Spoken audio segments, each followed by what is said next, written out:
Welcome to House Talk, with videos that'll provide maintenance tips unique to Trilogy at Vistancia Homes. With your host, Doug Bowman.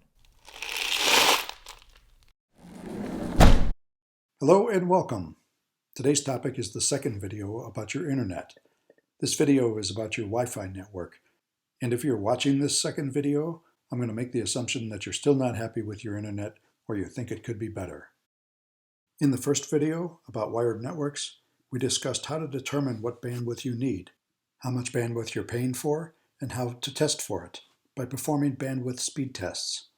Now that you understand your bandwidth a little better, let's move on to the Wi-Fi network, where it's all about signal strength. A stronger Wi-Fi signal means more reliable connections. This is what enables you to take full advantage of the internet speeds available to you. A Wi-Fi signal strength depends on a variety of factors, such as how far you are from the router, whether it's a 2.4 or 5 gigahertz connection, and even the materials in the walls around you. The closer you are to the router, the better, because a weak signal leads to slower speeds, dropouts, and in some cases, total disconnection. Here's what we're going to do to improve your Wi-Fi signal. Cycle the router, verify the problems with the Wi-Fi network, check for signal strength, map your house for signal issues, relocate the router if we need to, change frequencies, upgrade the router system, and a little bit on extenders and mesh networks. Methodically working through these issues will improve your Wi-Fi for sure. Now let's pick up where we left off in video 1, the router. In the first video, we talked about the router's ability to be an Ethernet switch and provide Ethernet ports to your wired devices. But for a Wi-Fi network, this is the device that takes the hardwired signal and converts it to a radio wave that communicates with your wireless devices. Cox customers may have a combined modem and router in one device, while others just may have a modem and a separate router. Either way is fine and it doesn't affect operation. Let's talk about some simple performance fixes first. If the internet on your device seems slow, start by rebooting your modem and router. Either turn the modem and the router off or just unplug it for about 30 seconds. Then start it back up and wait about 2 minutes. You can then reevaluate if the performance is any better. The next simple fix is to position the router's antenna vertically so that the antenna is standing straight up. Many antennas can be adjusted, but standing straight up is generally the ideal position. The next step will be to check if the problem's even with the Wi-Fi. Try using the wired network with a device that can be connected through an Ethernet cable. If the problem continues, the wired network's the problem. If rebooting the router and connecting direct to the wired network does not solve the performance, we will need to look at the router's signal strength. Routers produce radio waves to transport your data. Like a heat lamp, the signal is stronger the closer you get and weaker as you move away. We're going to evaluate your signal strength in your home. For this exercise, use an 8.5 by 11 inch piece of paper and sketch a layout of your home with all the rooms and the walls. Be sure to add your favorite locations for using Wi-Fi, like the sofa, kitchen counter, patio chair, garage, or wherever you spend your time online. To test the signal strength, we can do it two ways, the easy and least accurate way, or the precise and more complex way. I'll describe both of them. No matter which method you choose, I want you to write down the results you get on each location you identified. The easy method is to use the Wi-Fi signal strength bars on your devices. You should start with the device you're having the most problem with. Move from room to room while stopping to collect signal strength. Be sure to do your favorite spots in your favorite position, that is, sitting, standing, or laying down. Did you get 1, 2, 3, or 4 bars? Repeat the test with several devices like a laptop, cell phone, or iPad to confirm your findings.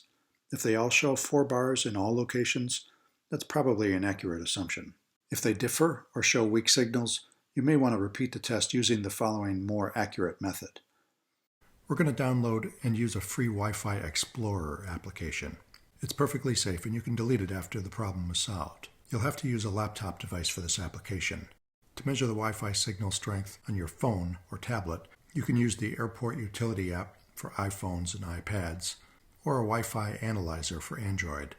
But these are not the preferred methods. The laptop is. Here's how we do it with the laptop.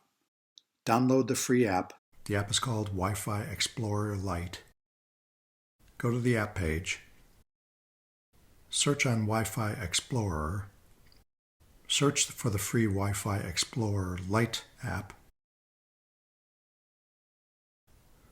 install it, and let it download. Now open it. Here's the display. The network I'm using is highlighted in blue. Yours will be highlighted as well. All of the other rows are your other networks and your neighbors' networks.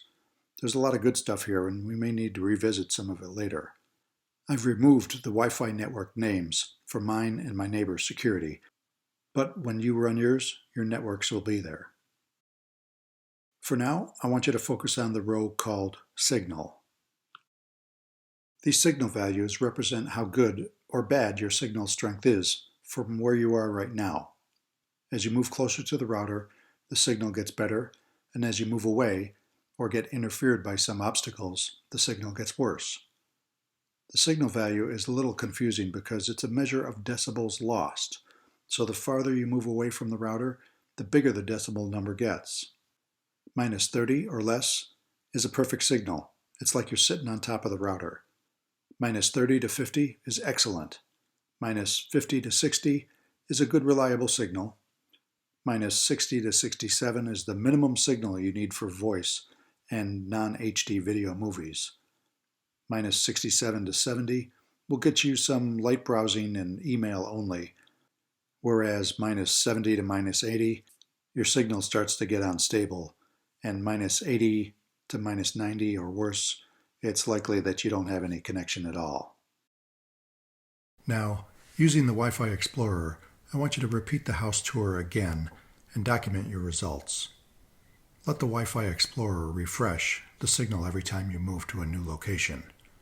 If the router supports both 2.4 GHz and 5 GHz, you should write down the results for both networks at each location. Here's a layout of my house. As an example, I measured the signal strength at my router and then moved to my guest bedroom at the far corner of the house. Here the signal has gone through 4 studded walls and 2 stucco walls from my courtyard. I used my 2.4 GHz network for this test. 2.4 GHz signals travel farther and through more obstacles than the faster 5 GHz signals that are available on most of the better routers. The signal at the router was a perfect minus 14 decibels when I started. The signal in my guest bedroom was minus 71 decibels, a loss of 57 decibels due to the distance and the obstructions. As I said earlier, a minus 71 decibel signal would only support light browsing and emails. Streaming at this location would be extremely miserable. So how do we improve signal strength? Whether your router is new or old, it can be significantly impacted by where it's located. Because there's nothing attractive about a router, they tend to get tucked away someplace out of sight. So where should a router be located for the best performance? Off the floor, the higher the better. Radio waves work best when traveling down and laterally. I've relocated mine from the closet floor to the top of my kitchen cabinets, and it's improved my signal by 20%. Move them toward the center of the house if possible. Even though routers are secure, they share frequency channels. If you know that your neighbor has a router with a strong signal, try to avoid placing yours on the same side as your neighbor's. Because microwaves and cordless landline phones use similar frequencies, avoid putting their routers near them. Finally, avoid locations with mirrors, metal cabinets, cement, and stucco walls. Routers do not have to be installed next to your media panels. Routers can be installed anywhere in your house where there is an unused phone jack in the wall. Since the wiring option does not apply to everyone, I'm putting the wiring instructions to relocate your router at the end of this video as an appendix. If you can't use an existing phone jack to relocate your router, you may have to purchase a 50-foot Ethernet cable to move around the house looking for an ideal router location. Once you have 1 or 2 locations, you may need a technician to permanently install that cable. Each time you move your router to a new location, you should retest your signal strength and update your sketch as you go. If you can reach the edges of your home and still get a minus 60 decibel signal, then any issues you're having aren't with the Wi-Fi signal strength. If you step a room or 2 away from the router and find you quickly lose a signal, it's time to consider a router upgrade. Over the years, router speeds have increased exponentially. Your router fits into one of these categories depending on when you bought it. The current standard is still the router that was developed in 2014, although it's received several improvements since then. The current standard has many names: 802.11ac or just AC. It's also called Wi-Fi 5. Here are 3 routers being sold at Walmart. Notice they all display the AC followed by the megabits rating. If your router is between 7 and 10 years old, there's a really good chance that it's the choke point in your system, and you should invest in a new one. I think you'll be thrilled with the noticeable improvement. You might be wondering why I'm not recommending the router standard all the way to the right of the column, the 802.11ax, which is also known as Wi-Fi 6. It's designed specifically for high-density public environments like train stations, stadiums, airports, and really heavy gamers. I don't think that's us, so I wouldn't recommend spending the money on that. If you do get a new router, be sure to change the router default password, and be sure to write it down somewhere for future reference. Not changing your new router's default password is like leaving the keys in your car. You're just asking for trouble. If you already have a router that meets the AC standard and you still have weak signals in spots, you either have a huge house or your signal is still hitting obstructions. If that's the case, you might benefit from a Wi-Fi extender. These devices cost under $50 and can be used to extend your Wi-Fi signal farther out and farther around dead zones. These are great gadgets, but they do have a few drawbacks. First, you may notice a slight delay in response since you're introducing a new pathway for your commands to take. And second, the extender will create a new network for the signal it creates, meaning you just can't walk around your house and have your laptop seamlessly transfer from the router to the extender. You have to select the closest network each time. If you need to have an extender and you insist on a seamless transfer, a mesh network system is what you would need, but these are considerably more expensive, between $200 and $500. If you've followed the advice so far, you should end up with a signal that's more than adequate and capable of reaching every corner of your Trilogy home and every device you're trying to connect. What we haven't focused on are the capabilities of the Wi-Fi device you're connecting, like your laptop, smart TV, tablet, cell phone, or any one of dozens of devices. Your devices should have the same network capabilities as your router, or they may become the next choke point in your network. Be sure these devices have the latest version of the operating systems, and reboot them regularly if there are problems. You can check your laptop's capabilities in the Wi-Fi network section of your system's parameters screen. Your laptop's processor and memory should have the same requirements as a wired computer as discussed in the prior video to ensure quick processing and downloading. If you think your laptop or tablet are running slow, invite a friend who has a newer device to come over and test your network. If they don't have any issues, you may need to consider upgrading your device as well. Here's the reference for the Wi-Fi Explorer Lite application. As I said earlier, if you need to move your router to a better location in your house, this phone jack wiring option may or may not work depending on what wiring changes have been previously done at your house and what service providers you subscribe to. This phone jack wiring option is more successful if your provider brings an Ethernet cable into your media panel like Zona versus a coax cable like Cox does.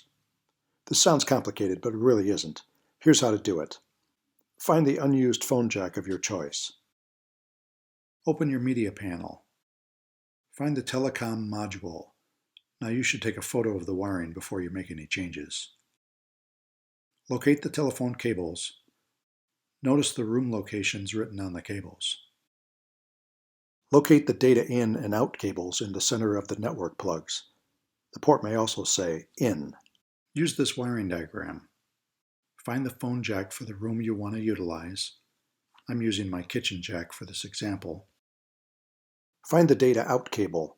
That most likely has been connected to your modem or router. Since you're abandoning the old location, unplug the output cable, move it out of the way. Unplug the phone jack location of your choice, like in my case it was the kitchen, and plug it into the data out port. Your phone jack of choice should now be internet ready. You can connect your modem or router in this new location. Be aware that your phone landline will not be able to use this jack without reversing these steps in the future. As always, if you like this video, subscribe to my YouTube channel and be sure to like this video.